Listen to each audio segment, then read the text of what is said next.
ngasi Eikhoi lepak Manipur ki oiraiba film si puning laita ningai oite pen ningai oite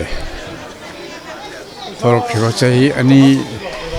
henba sesta nangiba siana awana mayam ngasi fawba mayum makai mayum inkol hanjinba ngamdar laiba mi lising kaya mayam si yengati lepak ki oiraiba film se masi sidagi Henna Khudongchadaba film Henna Mayoknarakhini haibagi nungnangba pokta usingamte masi puno ase Manipur da Khudaminariba Furup sa mayam masi Khangminana masidagi Eikhoi lepak ase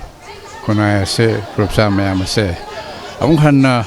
ne taba film da himinana bagi khongthang do lomina mathok tai haibase ngasi mayam da Henna outlet pijan.